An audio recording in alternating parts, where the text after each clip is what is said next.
Hi everyone, my name is Jonathan Jacques Belatet. I'm the creative director and the art director on Hell Is Us. I hope you enjoyed the trailer that you've seen recently.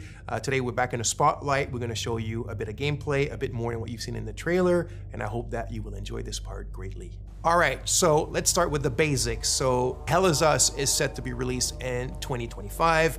It's for pretty much everything. So Xbox Series X, PlayStation 5, and PC. So the game is a bit of a take back to games from the 1990s. We're a team of passionate people. The average on the team is like 20 years of development experience. So we're from a different generations and we have a lot of love for how the games in the 90s were made and how they were played and experienced, especially the fact that there was no hand holding, there was no silver plattering. You kind of had to figure stuff out by yourself. You were really in control of your exploration and your own discoveries. And this is what we're trying to do in Hell Is Us. Obviously with modern flair and kind of like modern knowledge of game design and whatnot, but very much put you back in the driver's seat of your experience and of your exploration, and then the result and the joy of your discoveries. So Hell Is Us takes place in a country called Hadia. Hadia is in the grips of a vicious civil war. You play the role of Remy. Remy is actually from Hadia. He was born there, but his mom smuggled him out at the age of 5, like it sometimes happens in those countries. And what I mean by that is Hadia is a hermit state, is a turtle state. It's completely closed off on itself. Nobody goes out, nobody comes in. And that's why Remy's mom decided to smuggle him out so he can have a better life. He grew up in the foster home system, or the foster system in Canada. He's always wanted to come back to Hadia. He wants to find his parents again. He wants to kind of like confront them. He's got a lot of questions for them. He understands why they abandoned him, but yet, abandonment is pretty much the biggest trauma that a child can have. And there's like a loop that hasn't been closed properly for him towards this situation and his parents. When the game starts, Remy has finally been able to infiltrate Hadia during the brutal civil war that I was talking about. Remy is a ON peacekeeper. He quit his post, he went AWOL, infiltrated the country, and this is where the game starts. Remy remembers 2 things, and that means the players remember 2 things. It's that his village of birth was called Jova, and his father was the blacksmith of Jova. Those are the only clues you begin the game with, and these are the only clues that Remy also know. So equipped with this knowledge, with these clues, you begin the game and you try to find your way to Jova. You must be lost to wander around Sinedra Forest. I'm afraid I have very little to offer. A group of strange-looking soldiers arrived here last night in an APC. And perhaps you can ask them for help. It's not the first time I've seen them. They always seem to be snooping around here for something. They parked their APC just beyond the woods, to the north. Once in the woods, follow the wind chimes. They will lead the way through. The gate to enter the woods is locked. Here, take this key to unlock it.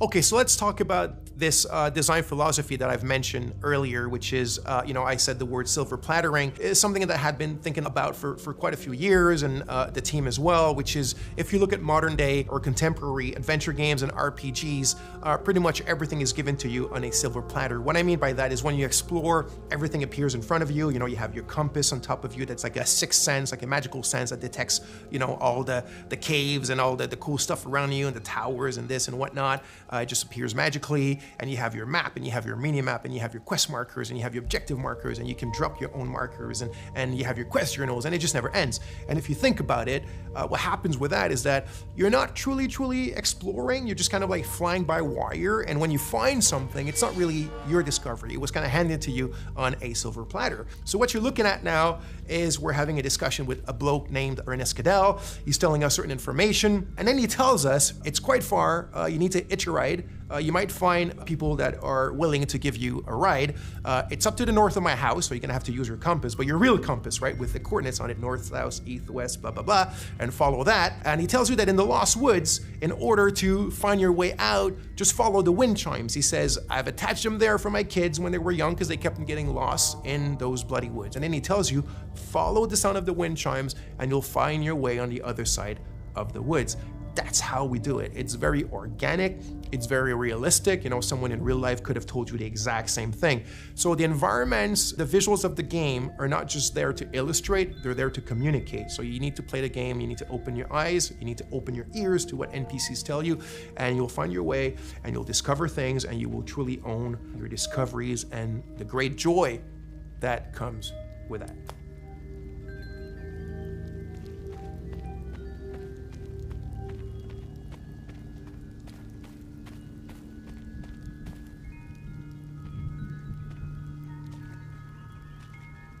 So here's another scene or another section that could be considered part of our player plattering philosophy. So here's a puzzle, and there's obviously a solution to the puzzle, but nothing eventually is going to tell you, you know, if the player ends up kind of like taking a bit of time to find a solution.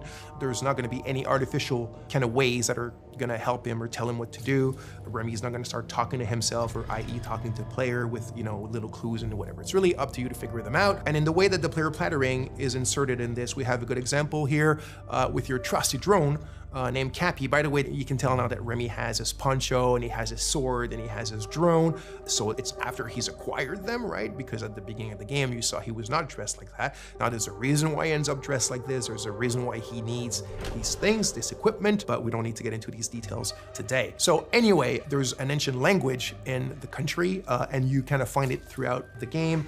And the drone has a software, one of his many softwares, and this specific one can translate the ancient language. So this puzzle, the way that it works, you need to kind of like explore and observe your environment around this specific puzzle in order to find the clues on how to solve it. You need the drone, your trusty Cappy, his name is Cappy, also there's something behind that of course, and you translate those old texts.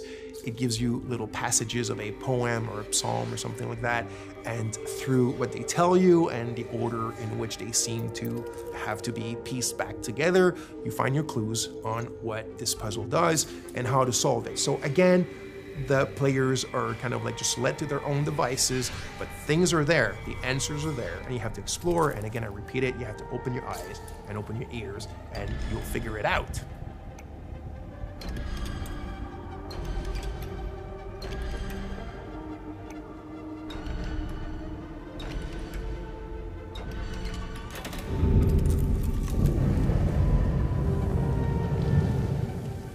So by now, you've seen a lot of what I guess is like exploration and looking around and talking to people and doing puzzles and all that kind of sweet stuff. But if you've seen the trailer, you of course notice that there's another big aspect to the game, which is third-person melee combat. So we like to say that the game is 50% exploration and 50% combat. The game is not at all only about combat, and it's definitely not at all just walking around and figuring stuff out. It's the combination of both, and we also think that the way that we've combined them is quite refreshing and quite unique in Hell Is Us. So, like I said, combat is an integral part of the game. I do want to emphasize now that we're not a Souls-like game. The game is a lot more mid-core. It's have fun, get in it, and hack and slash. It doesn't mean it's easy. It's not overly hard. There's a learning curve, there's subtleties, there's little things that we've invented just for the flair and the flavor of Hell Is Us. It's very crunchy. I think the friction is pretty good, and I hope you'll enjoy it. So there's a wide variety of enemies in the game. So we have kind of like the more common enemy type, which we call the Hollow Walker. So it's these kind of humanoid, bipedal, white enemies that you can see here with the holes in their faces and their chests and whatnot. So obviously there's a reason why they're called Hollow Walkers, and there's different types of them and different kind of tiers of strength and powers. But when you're facing pretty much the biggest threats in the game, it's what we call like a dual entity. So it's like a Hollow Walker has a haze inside of it. So it's when the haze is present. I'm not gonna get into the details right away of what the haze represents. It's all part of the lore and what you will figure out in the game. But when you're facing a combo like these dual entities, and it can go to like 3 of them, 4 of them, there's the herders, there's the fervents, and different types like that. But that's when you really need to master the combat system. That's when you start having to use all the tools and techniques at your disposal. The drone has tons of skills to upgrade it, and the drone is very much your little sidekick to help you in fighting multiple enemies at a time. He's not a sidekick in the sense where he talks and he has an AI. He's very much a drone that has its own protocol to do this crowd management during the combat. So you have your different weapons, you have your limbic skills, attack to weapons, which is basically you consider as your magic, even though in the game it's not considered magic, there's kind of like a scientific base to them. But that's when you really need to master all the little subtleties of the combat system, use all the tools in your arsenal and at your disposition, and get in the melee with these kind of dual or triple or quadruple entities and being able to manage them and be victorious. So like I mentioned, here specifically, you can see a combat against a limbic entity that has multiple hazes attached to the Hollow Walker. That's when it gets really complex, it gets very overwhelming because you're alone, but you got your trusty little Cappy. So you need to use its skill. So for example, Cappy has a skill where you can distract an entity, either a haze or a Hollow Walker. You can use the forward charge, which is one of my favorite. You also have the Typhoon. You have the super dash skill, which is another one of my favorites, so you can start dashing sideways, forward, backwards, really, really fast. It gives you like this Japanese action game style. And then you also have your limbic skill, so you need to find the glyphs in the game and you need to attach them to your weapons. And this is when you start getting powers that come from these weapons that allow you to take care of these enemies in much more powerful and kind of like impressive ways. That's when the VFX and the sound effects all come together and give you this combat bang that we all like and love. Okay, so now let's take a little pause from the combat and let's go back to the investigation and the exploration. So, like I said, there's no silver plattering. There's none of these kind of like fly-by-wire. It's up to you to figure out what your kicker is. What I mean by kicker is what you're supposed to achieve at this specific moment, what you're actually looking for, where to look for it, and how to look for it, right? Remy and the players are at a ratio of information which is 1-1. It's in Akasa Marshes. It's quite a ways from here.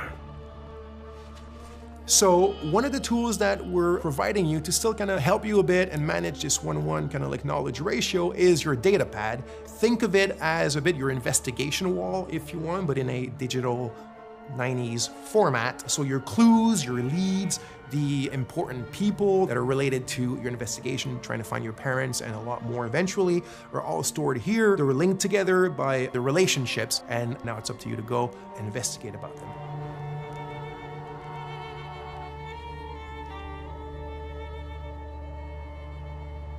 So as you can see here, some of the areas can be quite wide opened. This one here called the Casa Marshes is one of the bigger ones, and as I spoke quite a bit already, the game doesn't hold your hand or doesn't really tell you where to go. So out of your main leads or clues or ideas that you have in your head of what you're supposed to do or where you're supposed to go at any given moment, you will also be attracted by a lot of points of interest or just little things in the environment that pique your curiosity. And as you walk towards them or explore, that's when you'll start also making a ton of like peripheral or side discoveries on your own, things that you cannot solve right away, or things that you might think that there is a thing to be done with it when there's none, and it's all part of the fun stuff and the kind of like experience that we're providing in the game. So as you can see here, there's a tree with people that have been hung.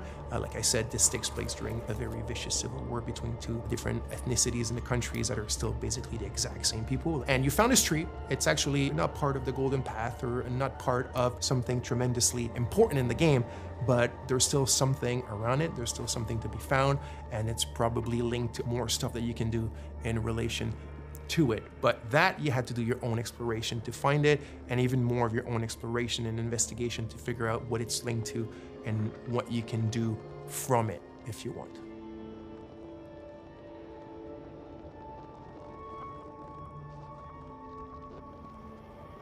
So here we are in a dungeon in the game. So yes, the game has dungeons. This was really important to us. Like I said at the beginning, there's a bit of a love letter to games from the 90s, but one of the challenges was the game takes place in a contemporary setting. The game takes place in 1993, and yet we still wanted dungeons in the game, and I didn't want the dungeons to take place in an abandoned metro station or, you know, in an abandoned factory because it's the modern era. I still wanted the dungeons to be very ancient things, and this brings us to another really important aspect of the game, or one of the very important themes of the game, which is history, historicity, deep history, so history that goes even before history. So there's a lot of mysteries and a lot of lore, and the origin of what's going on in the country and the link to the Civil War is all tied to that deep history and also what has happened since. I won't get into too much details because that will be part of another video for you guys, but you can see a bit of it here, and it shows you the varied palettes and moods and atmospheres that we have in the game, which also I think is something quite interesting and unique that we're doing in Hell Is Us.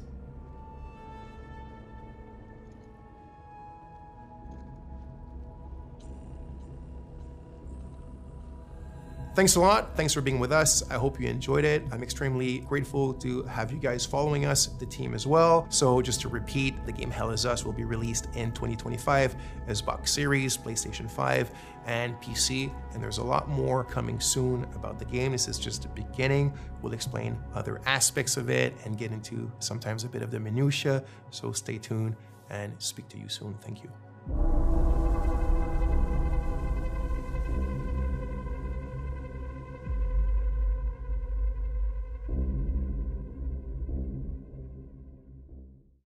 PlayStation